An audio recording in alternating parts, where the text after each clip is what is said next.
Hallelujah. നമ്മൾ വീണ്ടും ദൈവത്തിൻ്റെ സാന്നിധ്യത്തിലേക്ക് വരികയാണ്. കർത്താവിൻ്റെ വചനം നമ്മൾ പഠിച്ചുകൊണ്ടിരിക്കുകയാണല്ലോ.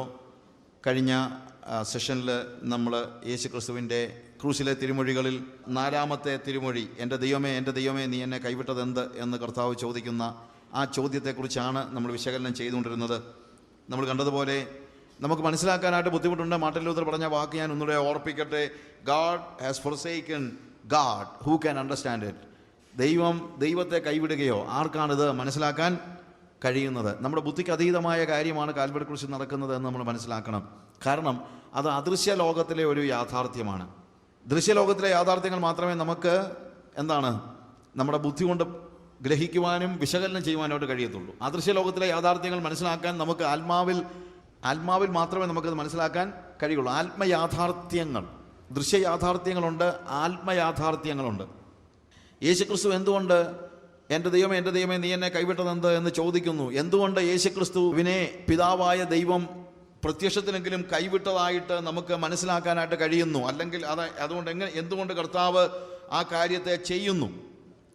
ക്രൂശിൻ്റെ വേദനയിൽ ഒരുപക്ഷെ നമ്മൾ പറഞ്ഞേക്കാം, കാൽവരി ക്രൂശിൻ്റെ വേദന അനുഭവിക്കേണ്ടി വന്നു കഴിഞ്ഞപ്പോൾ മാനുഷികമായി യേശു കർത്താവ് അവൻ കൈവിടപ്പെട്ടു എന്ന നിലയിലേക്ക് അവന് ആ വേദന അവനെ അതിലേക്ക് കൊണ്ടുപോയി എന്ന് പറഞ്ഞേക്കാം. തീർച്ചയായും കാൽവറി ക്രൂശിൽ വേദന ഉണ്ട്. വേദന ഇരുന്ന് പറയാൻ പറ്റില്ല. രാവിലത്തെ നമ്മുടെ സെഷനിൽ നമ്മൾ പറഞ്ഞൊരു കാര്യമുണ്ടല്ലോ, എന്താണ് ഫിസിക്കൽ റിയാലിറ്റീസ് ഒരു റിയാലിറ്റി തന്നെയാണ്.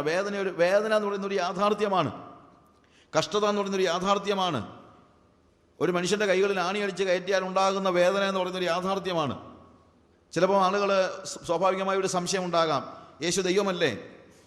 യേശു ദൈവമാണെങ്കിൽ എന്തുകൊണ്ട് ഈ വേദന അവന് അനുഭവിക്കണം? ഹിസ് ഗോഡ്ലി ആ ദൈവികമായ അവസ്ഥയിൽ അവന് വേണമെങ്കിൽ ഈ വേദനയെ എന്ത് ചെയ്യാം? ചേർത്ത് നിൽക്കാം. വേദന അനുഭവിക്കേണ്ടെന്ന് ചിന്തിച്ചു കഴിഞ്ഞാൽ അനുഭവിക്കേണ്ട.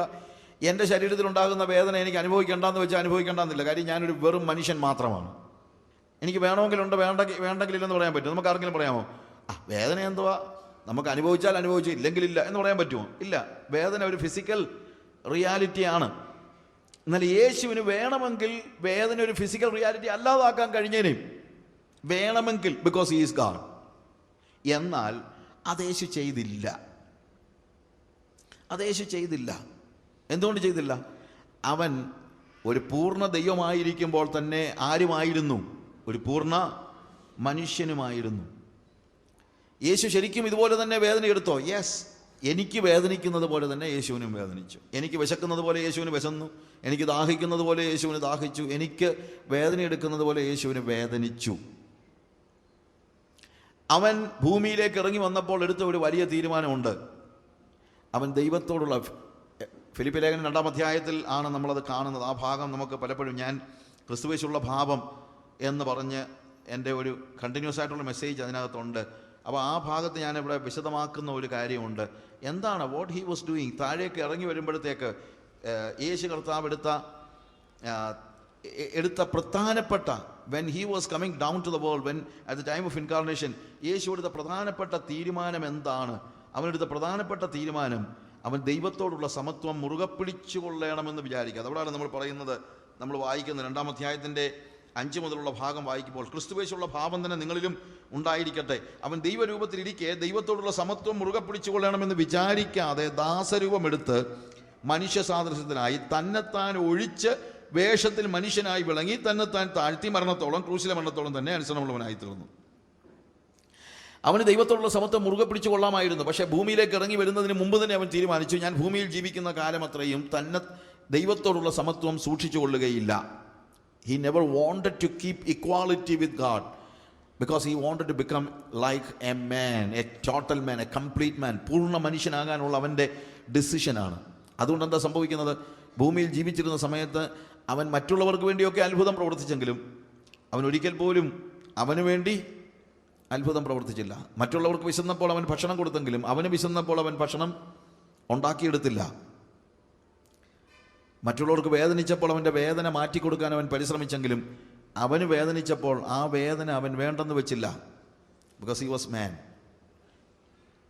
ഭൂമിയിൽ വിശന്നവനായി നിൽക്കാൻ മനസ്സുള്ളവനായിരുന്നു യേശുവെങ്കിൽ ക്രൂശിൽ വേദനിക്കുന്നവനായി നിൽക്കാനും യേശു മനസ്സുള്ളവനായിരുന്നു. ഞാൻ പറഞ്ഞു മനസ്സിലാക്കണം. ഭൂമിയിൽ വിശന്നവനായിരിക്കാൻ മനസ്സുള്ളവനായിരുന്നു യേശുവെങ്കിൽ ക്രൂശിൽ വേദനിക്കുന്നവനായി മനുഷ്യത്വത്തിൽ തുടരാൻ അവൻ തയ്യാറായിരുന്നു. He was not using his divine power to ease his pain. അവൻ്റെ വേദനകളെ ലളിതവൽക്കരിക്കുവാൻ വേണ്ടി അവൻ അമാനുഷികമായി ഒന്നും ചെയ്തില്ല. മനുഷ്യൻ്റെ എല്ലാ വേദനകളും അവൻ ഏറ്റെടുക്കുകയാണ്. അതുകൊണ്ടാണ് ഞാൻ പറഞ്ഞത്, അവൻ്റെ ഫിസിക്കൽ സ്റ്റേജിൽ as a man he can easily, അത് അങ്ങനെ പറഞ്ഞാൽ പോലും കുറ്റമല്ലെന്ന് ഞാൻ പറഞ്ഞത്. എൻ്റെ ദൈവമേ എൻ്റെ ദൈവമേ നീ എന്നെ കൈവിട്ടത് എന്ത് എന്ന് ഫിസിക്കൽ വേയിൽ പറഞ്ഞാൽ പോലും കുറ്റമല്ല. കാര്യം മാനുഷികമായി അത്രയ്ക്കും വേദന അവൻ ഏറ്റെടുത്തു. പക്ഷേ ഒരു മനുഷ്യനെന്ന നിലയിൽ യേശുവിനെ ദൈവം, പിതാവായ ദൈവം കൈവിടുമോ? അവിടെയാണ് ചോദ്യം. എന്തുകൊണ്ട് ദൈവം യേശുവിനെ കൈവിട്ടു? എന്തുകൊണ്ട് ദൈവം യേശുവിനെ അവൻ്റെ വേദന അനുഭവിക്കാനായിട്ട് അനുവദിച്ചു കൊടുത്തു? യേശുവിൻ്റെ ഭാഗത്തു നിന്ന് ഞാൻ പറഞ്ഞു, ഹി എംപ്റ്റീഡ് ഹിംസെൽഫ്, അവൻ തന്നെ ശൂന്യനാക്കി എന്ന വാക്കാണ് അവിടെ ഉപയോഗിച്ചിരിക്കുന്നത്. അവൻ ദൈവത്തോടുള്ള സമത്വം മുറുകെ പിടിച്ചോളണമെന്ന് വിചാരിക്കാതെ ദാസരൂപം എടുത്ത് മനുഷ്യ സാദൃശ്യത്തിലായി തന്നെത്താൻ ഒഴിച്ച്, അതായത് അവൻ്റെ ദൈവികതയുടെ എബിലിറ്റീസ്, ദൈവികതയുടെ പ്രത്യേകതകളൊന്നും ഭൂമിയിൽ ഇരിക്കുമ്പോൾ തനിക്ക് വേണ്ടി അവൻ ഉപയോഗിക്കാതെ. അതുകൊണ്ടാണ് ഞാൻ പറഞ്ഞത് യേശുവിൻ്റെ അത്ഭുത പ്രവൃത്തികൾ എന്ന് നമ്മൾ പറയുന്നതൊക്കെ അവൻ്റെ കമ്പാഷൻ്റെ ഭാഗമാണ്, അവൻ്റെ മനസ്സലിവിൻ്റെ ഭാഗമാണ്. അല്ലാതെ ആരെയും വരുത്താൻ വേണ്ടിയല്ല കർത്താവ് അത്ഭുതമൊന്നും പ്രവർത്തിച്ചത്.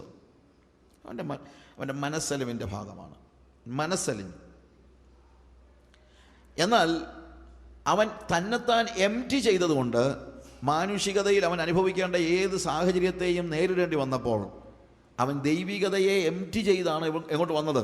അവൻ്റെ ബീയിങ്ങിലല്ല, അവൻ്റെ ശക്തിയിൽ, അവൻ്റെ അധികാരത്തിൽ. അല്ലാതെ ഒരിക്കലും ദൈവത്തിന് ദൈവം അല്ലാതാകാൻ പറ്റുമോ? ഒരിക്കലും പറ്റത്തില്ല. ദൈവത്തിന് ദൈവം അല്ലാതാകാൻ പറ്റത്തില്ല. അതുകൊണ്ട് അവൻ്റെ ബീയിങ്ങിൽ അവൻ എല്ലായ്പ്പോഴും ആര് തന്നെ ആയിരുന്നു? ദൈവമായിരുന്നു. പക്ഷേ അവൻ്റെ അധികാരത്തിൽ അവൻ ദൈവമായിരുന്നില്ല. അല്ലെങ്കിൽ അവൻ്റെ അധികാരമാണ് അവൻ ഒഴിഞ്ഞത്. ദൈവത്തോടുള്ള സമത്വം മുറുകെ പിടിച്ചുകൊള്ളണമെന്ന് വിചാരിക്കാതെ വേഷത്തിൽ മനുഷ്യനായി ഭൂമിയിലേക്ക് ഇറങ്ങി വന്നപ്പോൾ അവൻ തീരുമാനിച്ച കാര്യം അതാണ്, മറ്റൊന്നുമല്ല. എന്ത്? ഞാൻ ഭൂമിയിൽ ജീവിക്കുമ്പോൾ ഞാൻ ദൈവമാണ്, തീർച്ചയായിട്ടും യേശു ദൈവമാണ്, വേറെ ഒന്നും ചെയ്യാൻ പറ്റത്തില്ല. ദൈവത്തിന് ദൈവത്തെ ഒഴിക്കാൻ പറ്റത്തില്ല. പക്ഷേ ദൈവത്തിന് ഒഴിയാൻ കഴിയുന്ന ഏക കാര്യം എന്താണ്? അവൻ്റെ അധികാരം. അത് കർത്താവ് ഉപയോഗിക്കാതിരുന്നു. അതുകൊണ്ട് മാനുഷികമായി ഏതൊരു മനുഷ്യനും അനുഭവിക്കുന്ന സകല വേദനയും യേശു കർത്താവോട് അനുഭവിച്ചു. എവറി കൈൻഡ് ഓഫ് പെയിൻ, ക്രൂശിൻ്റെ സകല വേദനയും മാനുഷികമായി അവൻ അനുഭവിച്ചു. ഒരുപക്ഷെ ആ മാനുഷികതയിൽ അവൻ നിലവിളിച്ചാലും നമുക്ക് കുറ്റം പറയാൻ പറ്റത്തില്ല. പക്ഷേ ആ മാനുഷികതയ്ക്കപ്പുറത്ത്, അതുകൊണ്ടാണ് ഞാൻ പറഞ്ഞത് ദൈവം കൈവിട്ട അവസ്ഥ എന്ന് പറയുന്നത് മാനുഷികമായി ഫിസിക്കൽ സ്റ്റേജിലുണ്ട്, അതേപോലെ തന്നെ ആത്മതലത്തിലുമുണ്ട്. ദൃശ്യലോകത്തിൽ യേശു അനുഭവിക്കുന്നതായ വേദന കൊണ്ട് ഒരുപക്ഷെ യേശുവിന് പറയാം, എൻ്റെ ദൈവമേ എൻ്റെ ദൈവമേ നീ എന്നെ കൈവിട്ടതെന്തെന്ന് പറയാം. അത് പറഞ്ഞാൽ ഒരു കുറ്റവുമില്ല. കാരണം അവൻ മനുഷ്യനാണ്, അവൻ പറയണം, അവനത് പറയത്തക്ക രീതിയിൽ വേദന അനുഭവിച്ചു. അതുകൊണ്ടാണ് അവൻ എനിക്ക് സമനായിത്തീരുന്നത്. അതുകൊണ്ടാണ് അവൻ എന്നോട് സഹതാപം കാണിക്കാൻ കഴിയുന്ന ഒരു മഹാപുരോഹിതനായിത്തീരുന്നത്. എന്നെപ്പോലെ വേദനിച്ചതുകൊണ്ടാണ്. എന്നെപ്പോലെ വേദനിക്കാത്ത ഒരാളായിരുന്നു യേശുവെങ്കിൽ എന്നോട് സഹതാപം കാണിക്കാൻ അവന് കഴിയുകയില്ലായിരുന്നു. എബ്രായ ലേഖനകാരൻ പറയുന്നത് എന്താണ്? നമ്മളോട് സഹതാപം കാണിക്കാൻ കഴിവില്ലാത്തവനല്ല. എന്തുകൊണ്ട്? പാപമൊഴികെ സകലത്തിലും നമുക്ക് തുല്യമായി പരീക്ഷിക്കപ്പെട്ടവൻ അത്രേ നമുക്ക് ഉള്ള മഹാപുരോഹിതൻ. അവൻ കാൽവറി ക്രൂശിൽ ഒരു മനുഷ്യൻ അനുഭവിക്കാവുന്ന വേദനയുടെ മാക്സിമം പെയിൻ അനുഭവിച്ചു തീർന്നു. That is possible. എന്നാൽ സ്പിരിച്വൽ സ്റ്റേജ് എന്താണ്? എന്തുകൊണ്ട് ദൈവം യേശുവിനെ നോക്കിയിട്ട് കണ്ണടച്ചു? ദൈവം യേശുവിനെ നോക്കിയിട്ട് കണ്ണടച്ചതിൻ്റെ സിമ്പലാണ് വാസ്തവത്തിൽ അവിടെ ഉണ്ടാകുന്ന കൂരിരുട്ടെന്ന് പറയുന്നത്.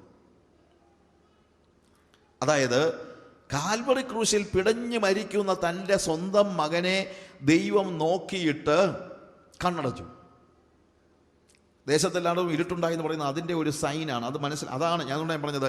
പലപ്പോഴും പല ഫിസിക്കൽ റിയാലിറ്റീസും ഈ ഭൗതികമായ ദൃശ്യമായ പല യാഥാർത്ഥ്യങ്ങളും അദൃശ്യമായ ആത്മസത്യങ്ങളുടെ പ്രകാശനങ്ങളാണ്. അതിൻ്റെ അർത്ഥം അത് ദൃശ്യലോകത്ത് നടന്നില്ലെന്നല്ല. ദൃശ്യലോകത്ത് നടന്നു. ദൃശ്യലോകത്ത് നടക്കുമ്പോഴും എന്താണ്? അത് അദൃശ്യ ലോകത്ത് നടക്കുന്ന ആത്മയാഥാർത്ഥ്യങ്ങളുടെ ആത്മസത്യങ്ങളുടെ പ്രകാശനമാണ് ദൃശ്യലോകത്ത് നടക്കുന്ന കാര്യങ്ങൾ. ആ ഇരുട്ട് എല്ലാവരും കണ്ടു, എല്ലാവരും അനുഭവിച്ചു, എല്ലാവരും മനസ്സിലാക്കി. അവിടെ ഉണ്ടായിരുന്ന സകല ആളുകളും ആ ഇരുട്ട് കണ്ടു, അല്ലെങ്കിൽ ആ ഇരുട്ടിലായി തീർന്നു. That is A physical reality. At the same time ഒരു യാഥാർത്ഥ്യത്തിൻ്റെ, ഒരു ആത്മീയ സത്യത്തിൻ്റെ ഒരു പ്രദർശനമാണ്, അല്ലെങ്കിൽ പ്രകാശനമാണ് എന്ന് നമുക്ക് മനസ്സിലാക്കാം. എന്തുകൊണ്ട് യേശുവിനെ നോക്കിയിട്ട് പിതാവ് കണ്ണടച്ചു? 2 കൊരിന്ത്യർ 5-ാം അധ്യായത്തിൻ്റെ 21-ാമത്തെ വാക്യം വായിക്കുമ്പോൾ, പാപം അറിയാത്തവനെ നാം അവനിൽ ദൈവത്തിൻ്റെ നീതിയാക്കേണ്ടതിന് അവൻ നമുക്ക് വേണ്ടി പാപം ആക്കി. പാപം അറിയാത്തവനെ നാം അവനിൽ ദൈവത്തിൻ്റെ നീതിയാകേണ്ടതിന് അവൻ നമുക്ക് വേണ്ടി പാപമാക്കി. പാപം അറിയാത്തവനെ പാപം ആക്കി. പാപം അറിയാത്തവനെ പാപിയാക്കുകയല്ല. ശ്രദ്ധിക്കണം, യേശു ഒരിക്കലും ജീവിതത്തിൽ ഒരിക്കലും യേശു പാപിയായിട്ടില്ല. അവൻ നമുക്ക് വേണ്ടി പാപിയായി തീർന്നെന്ന് ആരും പറയരുത്. ഞാൻ പറഞ്ഞ വാക്കുകൾ ഉപയോഗിക്കുമ്പോൾ നമ്മൾ വളരെ ശ്രദ്ധിക്കേണ്ട കാര്യം അതാണ്. ഞാനൊരു പാപിയായിരുന്നു, എനിക്ക് പകരമായിട്ട് അവൻ പാപിയായെന്ന് പറയരുത്. അവൻ ഒരിക്കലും എന്തായില്ല? പാപിയായില്ല. പ്രത്യുത അവൻ ദൈവം അവനെ എന്താക്കി? പാപം ആക്കി. എന്താ അതിൻ്റെ അർത്ഥം?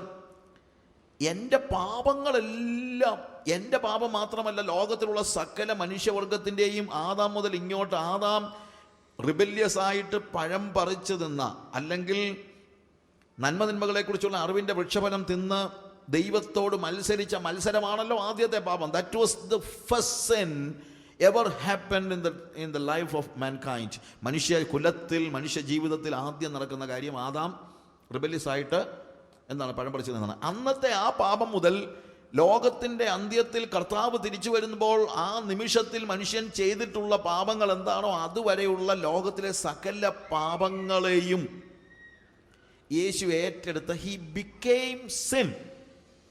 God made him sin. അവനെ പാപമാക്കി. ലോകത്തിലുള്ള സകല മനുഷ്യരുടെയും പാപമെല്ലാം കൂടെ ഒരുക്കി കൂട്ടി വെച്ച് അതിനൊരു മനുഷ്യരൂപം കൊടുത്താൽ എങ്ങനെ ഇരിക്കും? അതാണ് കാൽവറി ക്രൂശിൽ തൂങ്ങിയാടുന്നവനായ യേശു. ആ പാപത്തെ നോക്കാൻ കഴിയാതെയാണ് പിതാവായ ദൈവം കണ്ണുകൾ അടയ്ക്കുന്നത്. When he was looking at the cross, he was not seeing his own son who is hanging on the cross, but he was seeing the sin of the mankind. മനുഷ്യവർഗത്തിൻ്റെ പാപം കാൽവറി ക്രൂശിൽ തൂങ്ങിയാടുകയാണ്. And the holy God could not just look at him. അവനെ നോക്കാൻ വിശുദ്ധനായ ദൈവത്തിന് കഴിയുന്നില്ല. ഇതാണ് ആത്മയാഥാർത്ഥ്യം.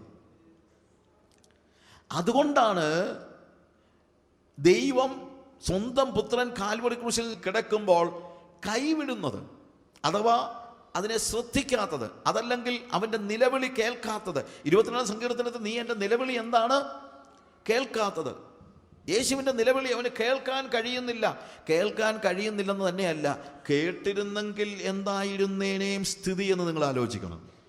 പുത്രൻ്റെ നിലവിളി പിതാവ് കേട്ടിരുന്നെങ്കിൽ പിന്നീട് ഈ യുഗങ്ങളിലെ മുഴുവൻ ആളുകളും എന്ത് ചെയ്തേണ്ടി വന്നേനേയും? പാപത്തിൽ തന്നെ തുടരേണ്ടി വന്നേനേയും. അവരുടെ പാപം അവരിൽ നിന്ന് എടുക്കപ്പെടുന്ന ഒരു സ്റ്റേജ് ഉണ്ടാവുകയില്ല. അവർക്കൊരു നമ്മളെല്ലാവരും നമ്മുടെ പാപത്തിൽ മരിക്കുന്ന സ്റ്റേജ് ഉണ്ടായേനെ, പാപത്തിൽ മരിക്കുന്ന സ്റ്റേജ്. അതുകൊണ്ട് when God was looking at us and the Son, ഇതിൽ ആരെങ്കിലും ഒരാളെ മാത്രമേ രക്ഷിക്കാനായിട്ട് കഴിയത്തുള്ളൂ. ഒരാളെ മാത്രമേ രക്ഷിക്കാൻ കഴിയത്തുള്ളൂ. ബ്രിഡ്ജ് എന്ന് പറയുന്ന ഒരു ചെറിയ ഒരു മൂവിയുണ്ട്, ദ ബ്രിഡ്ജ് എന്ന് പറഞ്ഞുകൊണ്ട്. അത് ഇറ്റ്സ് എ സ്റ്റോറി, ഒരു ചെറിയ സ്റ്റോറിയാണ്. സുവിശേഷം അറിയിക്കാനായിട്ട് നമുക്ക് ഉപയോഗിക്കാൻ പറ്റുന്ന നല്ലൊരു ടൂളാണ്. You can have it. അത് ഉപയോഗിച്ച് അതിങ്ങനെയാണ്, ഒരു സ്ഥലത്തെ, ഒരു പ്രത്യേകമായ ഒരു സ്ഥലത്തുണ്ട്, അവിടെ ഈ ഒരു ട്രെയിൻ പോകുന്ന ഒരു പാസേജാണ്. പക്ഷെ അതിനിടയ്ക്ക് ഷിപ്പ് പോകുന്ന ഒരു വാട്ട് യു സേ, ഒരു സീ പാസേജ് അല്ലെങ്കിൽ ഒരു